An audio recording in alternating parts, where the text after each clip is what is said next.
ज्यादा देर तक नहीं टिका। द्रौपदी द्वारा किए गए अनुचित स्वागत से नारद मुनि विचलित हो गए और क्रोधित मुनि ने फिर एक दूर के राजा द्वारा द्रौपदी का अपहरण करवा दिया। आइए अब देखते हैं कि अंततः उन्हें कैसे छुटकारा मिला।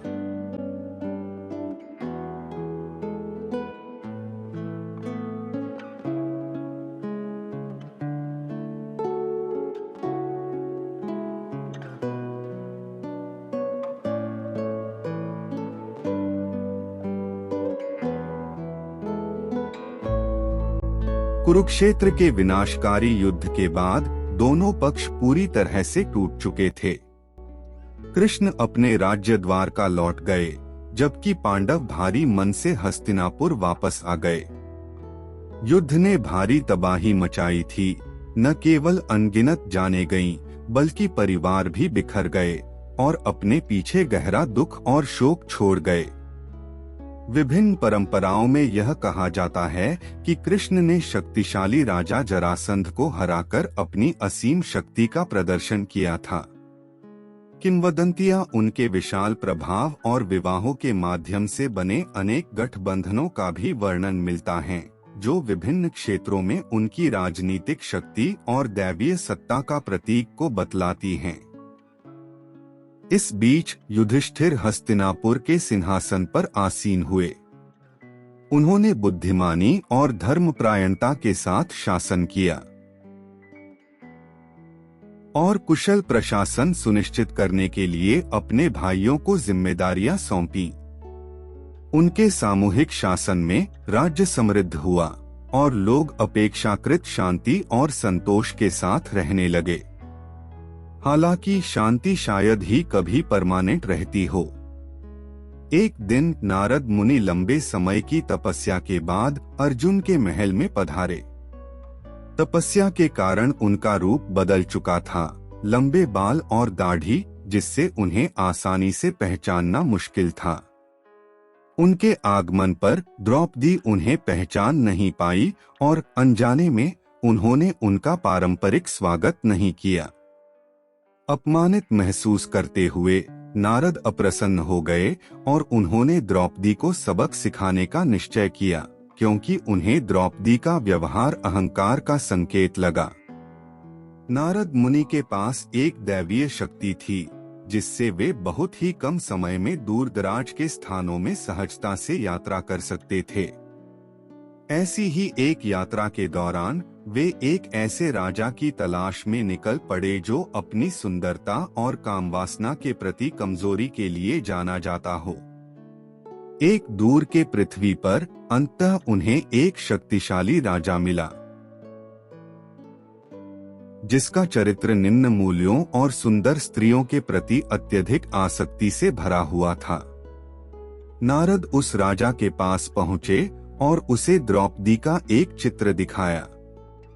जिस क्षण राजा ने द्रौपदी की सुंदरता को देखा, वह अभिभूत हो गया और अर्धचेतन अवस्था में चला गया। होश में आने पर उसने बड़ी उत्सुकता से द्रौपदी की पहचान के बारे में पूछा। नारद ने उसके बारे में विस्तार से बताया और फिर चुपचाप वहां से खिसक गए। असीम कामवासना से प्रेरित होकर राजा यह सोचने लगा कि वह द्रौपदी को अपने राज्य में कैसे ला सकता है। आखिरकार उसने अपनी इच्छा पूरी करने के लिए अलौकिक शक्तियों, सिद्धि का इस्तेमाल करने का फैसला किया। धोखे की नीयत से उसने अपनी योजना को अंजाम देने के लिए एक देव को याद किया। अगली सुबह तड़के उस नियुक्त देव ने द्रौपदी को, जो अभी भी अपने बिस्तर पर सो रही थी, उसको उठाकर राजा के शानदार बगीचे में बिस्तर समेत धीरे से रख दिया और फिर गायब हो गया। इन घटनाओं से अनजान द्रौपदी एक अपरिचित जगह पर जागी। हैरान और दिशाहीन होकर उसे शुरू में लगा कि यह कोई सपना है। उसने जागने की उम्मीद में अपनी आंखें मलीं, लेकिन जल्द ही उसे एहसास हो गया कि यह अजीब जगह असली है।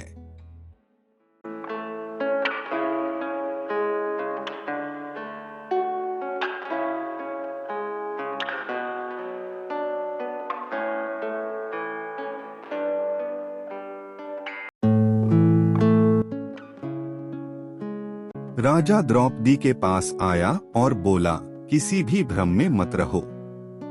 तुम अब मेरे राज्य में हो, अपने महल से लाखों किलोमीटर दूर हो। तुम्हारे लिए वापस लौटना बहुत मुश्किल होगा। खुशी खुशी मेरे साथ रहो। जल्द ही हम शादी कर लेंगे और खुशी खुशी साथ रहेंगे। द्रौपदी को बहुत बुरा लगा, फिर भी वह शांत रही। मन ही मन उसे भरोसा था कि पांडव किसी न किसी तरह से उसका पता लगा ही लेंगे। उसका विरोध भांपकर राजा ने आगे कहा कि वह उसे जबरदस्ती शादी करने के लिए मजबूर कर सकता है। उसकी दृढ़ता को देखते हुए द्रौपदी ने शांति से जवाब दिया, मुझे 1 महीने का समय दो। उसके बाद तुम जो चाहो वो कर सकते हो। दोनों ही मन दृढ़ थे। हर कोई रणनीति और धैर्य के साथ अपने अपने लक्ष्य को पाने की कोशिश में थे। राजा को यकीन था कि 1 महीने के अंदर उसकी इच्छा पूरी हो जाएगी, जबकि द्रौपदी को भी उतना ही यकीन था कि उस समय के भीतर कोई अनुकूल समाधान जरूर निकलेगा। जब अर्जुन जागा तो वह यह देखकर हैरान रह गया कि द्रौपदी अपने बेड सहित गायब थी। उसके अचानक गायब होने से वह सन्न रह गया। जैसे ही यह खबर फैली, पांडव बहुत चिंतित हो गए और उन्हें शक हुआ कि किसी दूसरे संसार की कोई रहस्यमय शक्ति इस शरारत के पीछे हो सकती है। समय चिंता में बीता, फिर भी उसे खोजने की उनकी सारी कोशिशें बेकार साबित हुई। इसी बीच नारद, जिनका पहले का गुस्सा अब शांत हो चुका था, वहां पहुंचे और उनकी चिंतित हालत देखी। उनकी बात सुनने के बाद उन्होंने अपना शक जाहिर किया कि द्रौपदी जैसी असाधारण स्त्री शायद उन्हें दूर के संसारों की अपनी यात्राओं के दौरान कहीं देखा से लगता है। हालांकि उन्होंने असली वजह बताने से परहेज किया। फिर उन्होंने उन्हें ठीक ठीक जगह बताई और वहां से चले गए। वह जगह किसी दूसरे संसार की थी, फिर भी वहां पहुंचा जा सकता था। स्थिति की गंभीरता को समझते हुए पांडवों ने कृष्ण से मार्गदर्शन लेने का निर्णय किया। वे उनके पास गए और उन्हें सारी बातें विस्तार से बताईं। कृष्ण ने उन्हें अपनी सहायता का आश्वासन दिया और उनसे कहा कि वे परसों वापस आएं, जब वे लवण सागर के तट पर एक पवित्र सिद्धि अनुष्ठान पूरा कर गए। गहरी तपस्या और पांडवों के साथ मिलकर कृष्ण ने एक दिव्य शक्ति का आह्वान किया। एक दिव्य देवता उनके सामने प्रकट हुए और पूछा, मैं आपके लिए क्या कर सकता हूँ? कृष्ण ने देवता से 2 ऐसे रथों की व्यवस्था करने का अनुरोध किया, जो प्रकाश की गति से भी तेज चल सकें और जमीन तथा समुद्र दोनों पर समान गति से दौड़ सकें। देवता की दिव्य शक्ति से लवण सागर के तट पर तुरंत 2 भव्य रथ प्रकट हो गए।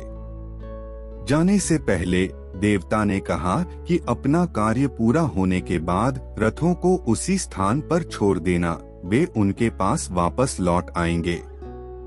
यह कहकर वह देव अंतर्धान हो गए। कृष्ण और अर्जुन एक रथ पर सवार हुए, जबकि अन्य पांडव दूसरे रथ पर बैठे। दोनों रथ अविश्वसनीय गति से समुद्र को पार करते हुए आगे बढ़े। उन्होंने 1 घंटे के भीतर ही समुद्र को पार कर लिया और दूसरी ओर स्थित एक दूरस्थ पृथ्वी में पहुंच गए।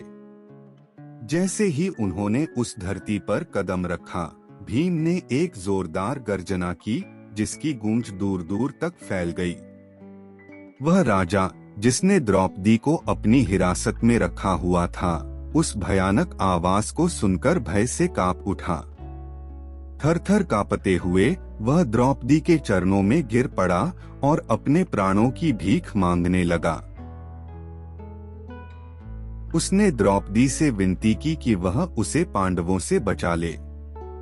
भीम उस राजा को मारने के लिए तैयार था, परंतु द्रौपदी ने बीच बचाव किया और उसे बचा लिया। उसने कहा कि राजा ने उसका कोई अपमान नहीं किया था और उसने अपना वचन निभाया था। द्रौपदी के निर्णय का सम्मान करते हुए उन्होंने राजा को जीवनदान दे दिया। इसके बाद अर्जुन ने द्रौपदी को अपने और कृष्ण के साथ उस दिव्य रथ पर सवार होने के लिए आमंत्रित किया और वे सब मिलकर अपने घर की ओर वापस चल पड़े। भीम की वह जोरदार गर्जना दूर दूर तक गूंज उठी थी और यहाँ तक कि एक तीर्थंकर भगवान के समवसरण में उपस्थित लोगों ने भी उसे सुना। उन लोगों में से उस पृथ्वी का एक दूसरा नारायण के मन में जिज्ञासा जागी और उन्होंने भगवान से उस रहस्यमय आवास के बारे में पूछा। भगवान ने बतलाया कि एक अन्य नारायण अपने साथियों के साथ एक दूरस्थ पृथ्वी से द्रौपदी को बचाने हेतु आए थे। द्रौपदी का अपहरण एक राजा ने एक देवता की सहायता से कर लिया था। इस घटना से अत्यंत प्रभावित होकर उस नारायण ने इस नारायण कृष्ण से मिलने की तीव्र इच्छा व्यक्त की, परंतु भगवान ने उन्हें बताया कि नियम के अनुसार एक नारायण दूसरे नारायण से नहीं मिलते हैं। इसके बावजूद उत्साह से प्रेरित होकर वह कृष्ण से मिलने और उन्हें अपना अभिवादन अर्पित हेतु तेजी से चल पड़े। जब तक वह वहां पहुंचे तब तक कृष्ण वहां की पृथ्वी से जा चुके थे। फिर भी समुद्र के किनारे से उत्सुक नारायण ने उनकी एक झलक देख ली। समुद्र पार करने की अपनी यात्रा के दौरान उन्हें एक द्वीप मिला। कृष्ण ने अकेले ही उस द्वीप को घूमने की इच्छा जताई और पांडवों को निर्देश दिया कि वे उनकी सुविधा के लिए एक रथ यहीं छोड़ देना। लेकिन कुछ सोचने के बाद पांडवों ने निर्देश के अनुसार कोई भी रथ न छोड़ने का फैसला किया। इसके बजाय वे दोनों रथों को वापस किनारे पर ले आए और कृष्ण के लौटने का इंतजार करने लगे। कुछ समय बाद कृष्ण जब वापस लौटे तो पूछा कि क्या वे उनका निर्देश भूल गए थे। पांडव हंसे और जवाब दिया कि उन्होंने जानबूझकर दोनों रथ ले आए थे ताकि वे कृष्ण की अकेले समुद्र पार करने की क्षमता को परख सकें।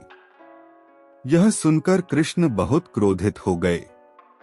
उनके इस काम से नाराज होकर उन्होंने पांडवों को बुरी तरह डांटा और उन्हें तुरंत वहां से चले जाने का आदेश दिया। साथ ही यह भी कह दिया कि वे अब दोबारा उनका चेहरा नहीं देखना चाहते। पांडव गहरे दुख में वहां से चले गए। उन्होंने कभी सोचा भी नहीं था कि उनकी यह हल्की फुल्की मजाक इतना गंभीर परिणाम लेकर आएगी। अंत में सभी घटनाओं का परिणाम निराशाजनक रहा और कृष्ण तथा पांडवों के बीच एक अनावश्यक दरार पैदा हो गई।